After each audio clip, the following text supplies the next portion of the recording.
Cool. It's down here. Looks kind of lame.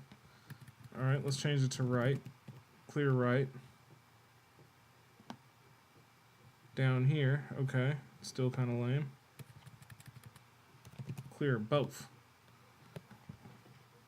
And I kind of see what the guy was aiming to do here, but it didn't work out because of this stupid full screen.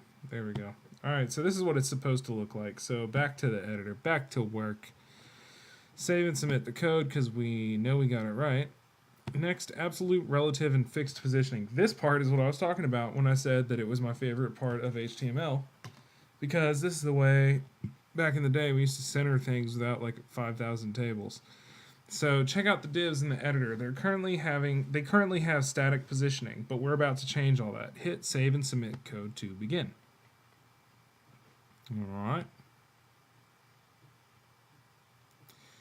Alright, so the instructions are, try it out. Set inner's position to absolute and give it a margin left. Let's see what position absolute does. The first type of positioning is absolute positioning. When an element is set to position absolute, it's then positioned in relation to the first parent element it has that doesn't have position static.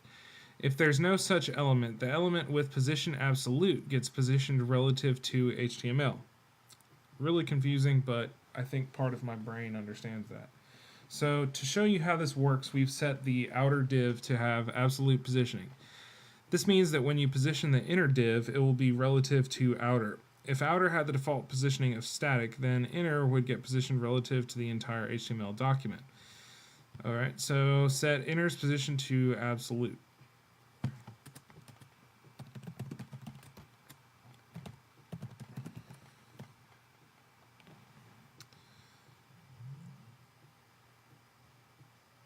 Alright, position absolute, and give it a margin left of 20 pixels.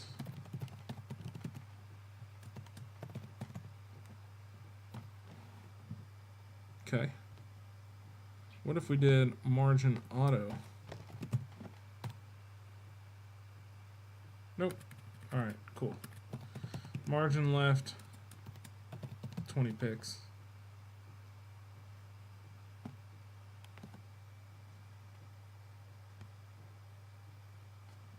Now we adjust our mustache and we go to 19 of 25. Relative positioning. Relative positioning. Good. Did you notice how the inner div moved 20 pixels in from the edge of the outer div? That's absolute positioning at work.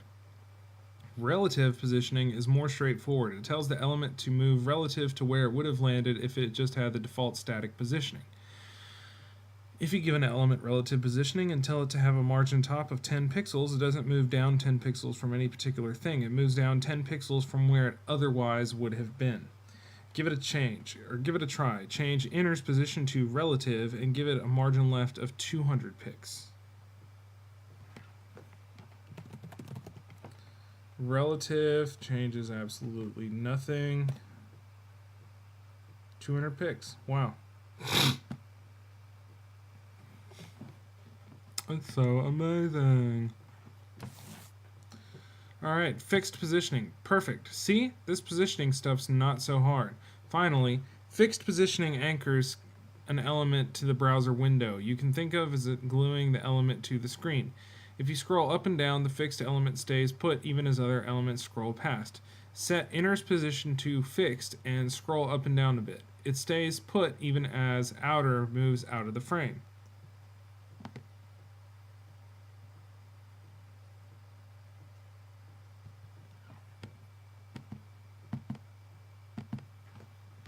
Fixed. Alright. So we should be able to move this and it'll... Yep. This is pretty useful for you douchebags that want to put all that annoying share my crap links. Alright, so set inner's position to fixed, then scroll up and down a bit. It stays put even as outer moves out of the frame.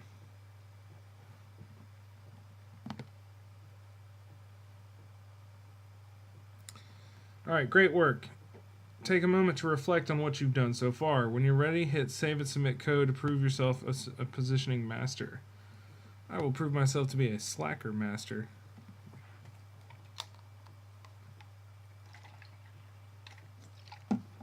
Navigation bar, where are you? Check out the website we've started in the result tab. Do you recognize? It's the demo we showed you in the first CSS lesson. It doesn't look quite the same though. This is because much of the crucial display and positioning CSS we used has been removed. Your job, add it back in. There's a navigation bar here somewhere, but it's lost due to display problems. On the CSS tab, give navbar a position of fixed and a top margin of -10. Alright. Navbar, where are you? Alright, so position is fixed. Top margin, margin top, -10 pixels. Oof, woof. That's rough. Get it? Woof, that's rough. Displaying it properly. Good work. The navigation bar is all stacked up. However, instead of being laid out horizontally, setting LI's display value to inline. Alrighty. Alright, so where is it? LI.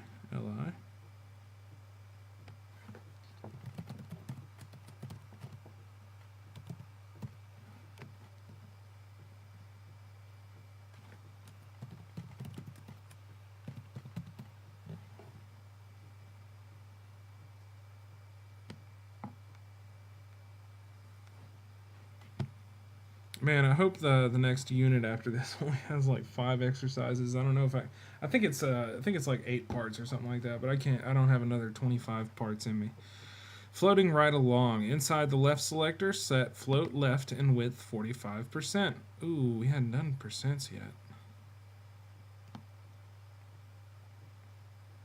Okay, let's find the left selector, which is going to mean ID left. Okay, so float left width 45%.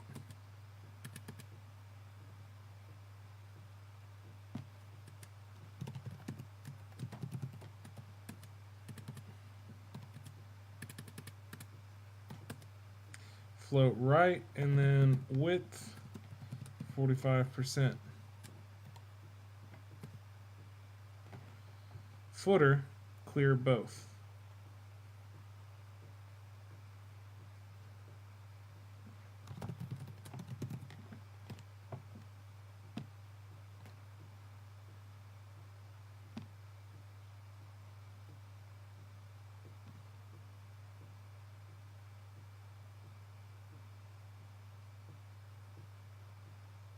Oh, I was reading in my head.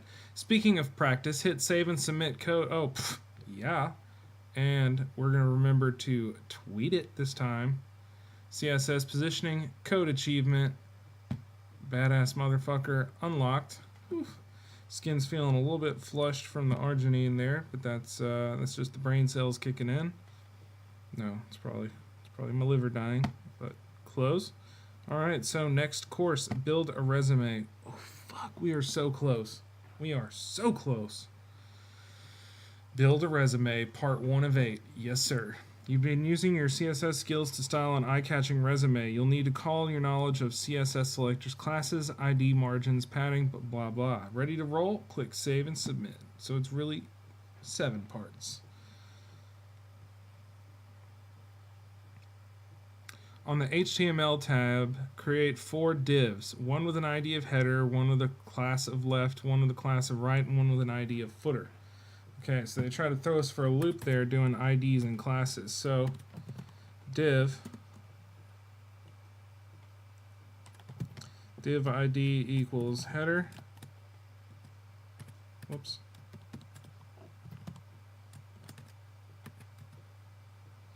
And we're just going to go ahead and copy and paste this one twice. And then we're going to do it. We're going to do it again.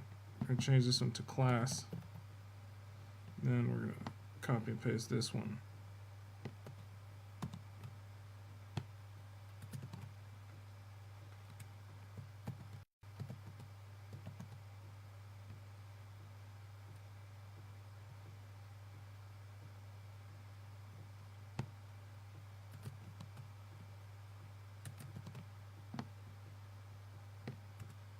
All right, I think it goes like that. Class, header. All right, yeah. So header, left, right, footer. Header, left, right, footer. Footer. On the CSS tab, give all your divs whatever styling you like. Okay, so I'm guessing it's just looking for div, clear, both. Let's just get this shit done, all right?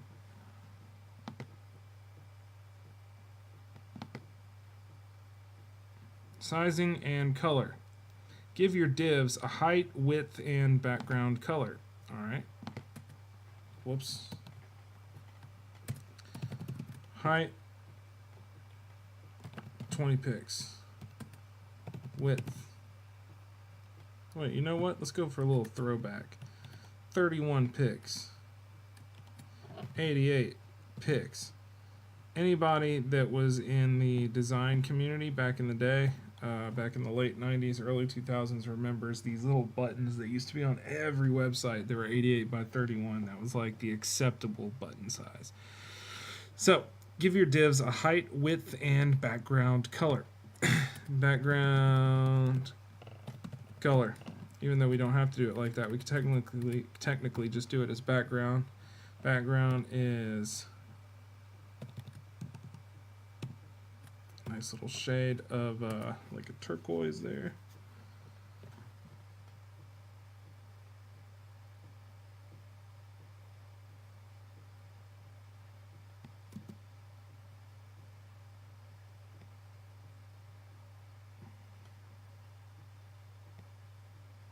Oh, that's the problem. Okay. 31. 88 by 31. Clear both.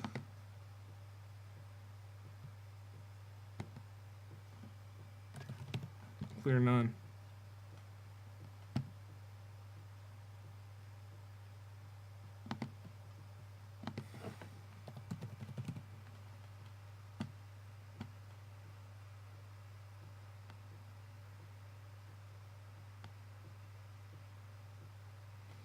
Now it's time to fix your header, literally, so it stays put on the page as people are reading your resume scroll down.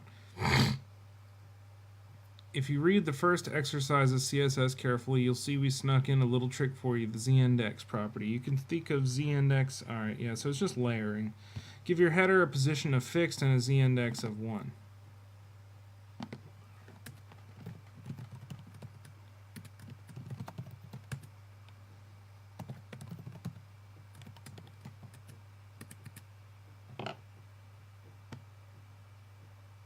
You know, to be honest, I don't even think z-indexing was still a property of CSS or HTML for that matter.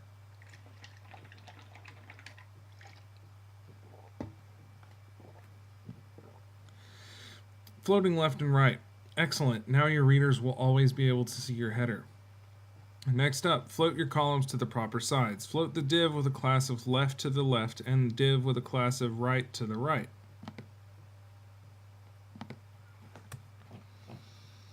Alright.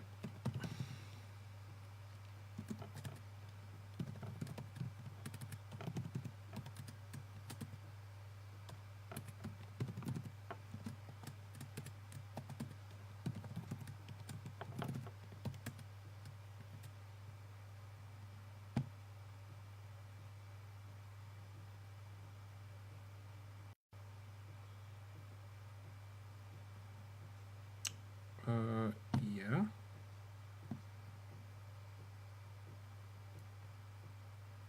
Div. Float the div with a class of dot left to the left and the div with a class of dot right to the right. I guess we have to do div. Div.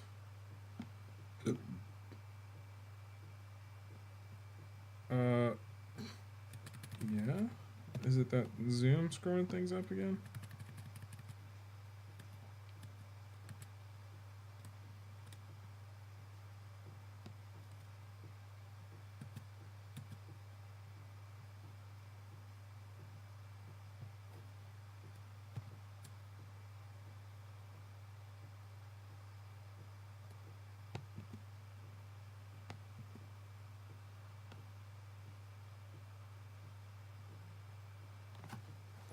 What the hell's going on here? Float the div with a class of left. Where's my hint, goddammit?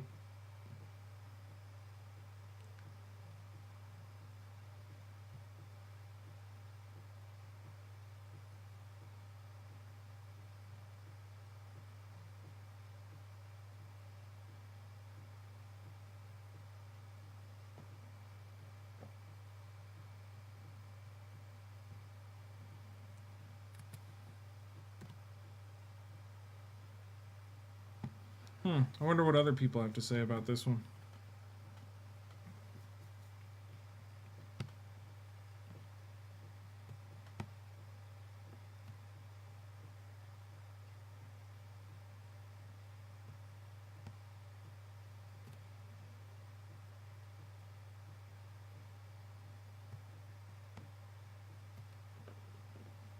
Yeah, it looks like it's the instructor that kind of fucked this one up. What's his name? So I can shame him fucking appropriately. Eric Weinstein, you little fuck.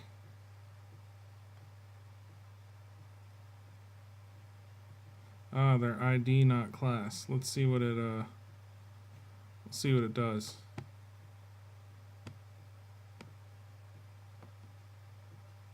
If we do it like this.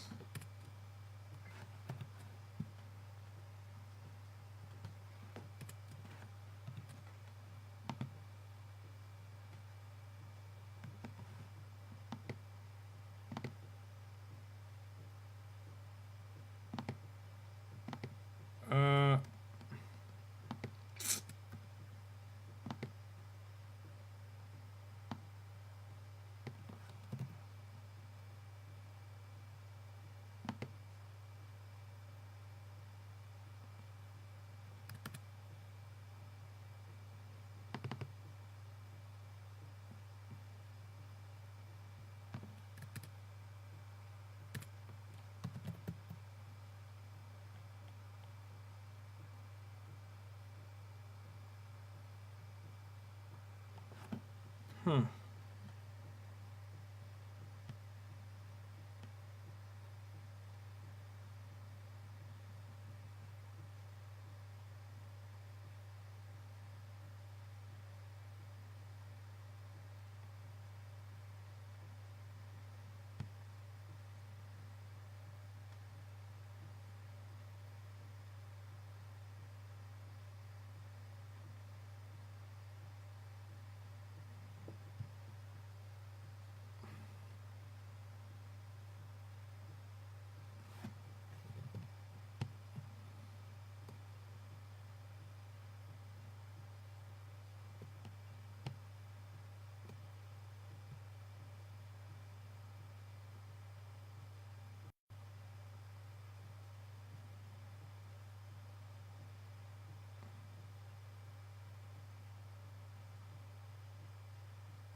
What the fuck?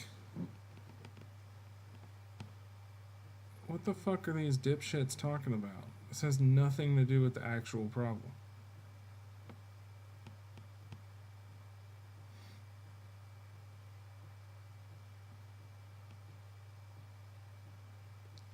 I guess we'll just have to make header and footer.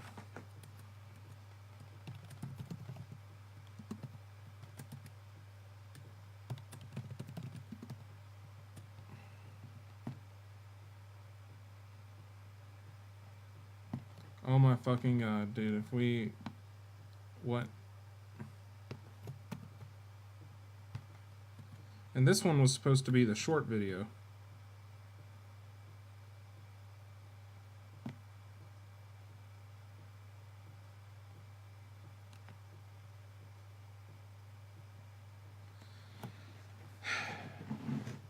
Is there anybody out there that can see what I'm doing that's fucking this up? Because I'd love to know.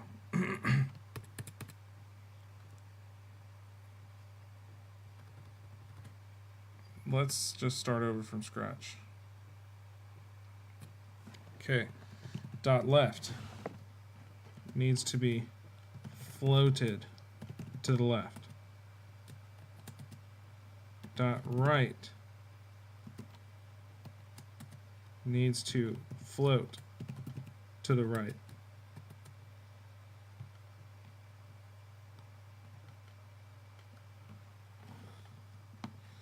I guess we don't need these.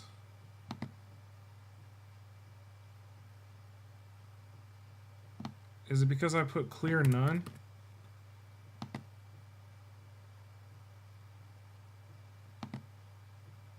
Position fixed. Let's remove that. Oh my fucking god. So it was a problem with my previous code that was fucking everything up. Clearing the footer. Set your footer's clear property to both. Sure. Fine. I'm an emotional wreck right now. Footer. Clear. Both. Great. Let's get out of here. Footer. Clear. Both. Save and submit code. Get the fuck out of here. Start next lesson. Include any combination of headers, 1 through 6, paragraphs, and lists you'd like. Just be sure to include at least one header, one paragraph, one list. All right. One header. I love HTML. One header, one paragraph. I love paragraphs. And one list. Ordered list. Reasons why I love words.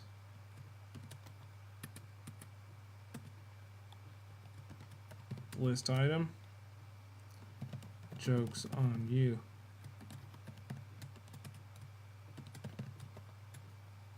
Sucker.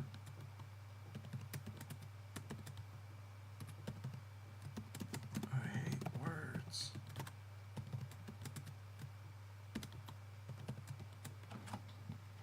Yeah.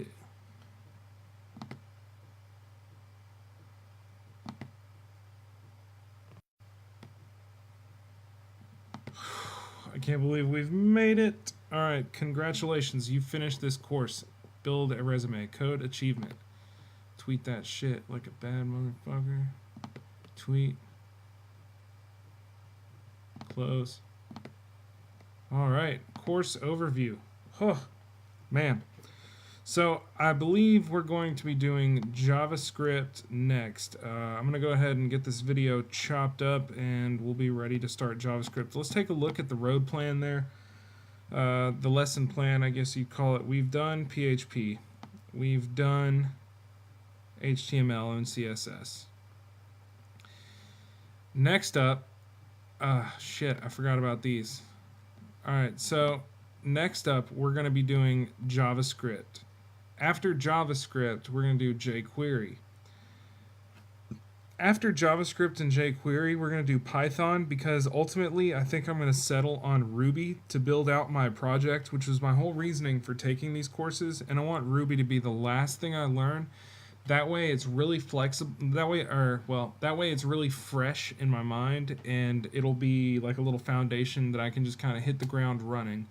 You know, kind of like hitting the methadone after rehab or something like that. You know, we're going to hit Ruby, and that's what I'm going to use to build out my project, I'm fairly certain. So we've got these projects. I'm not sure if I'm going to cover APIs, but I know for a fact that we're definitely going to get these done, and I appreciate you guys for sticking with me for this part of the journey. So next one I'm really excited about is JavaScript and jQuery. So without much further ado, let me get some more tea, and we'll be ready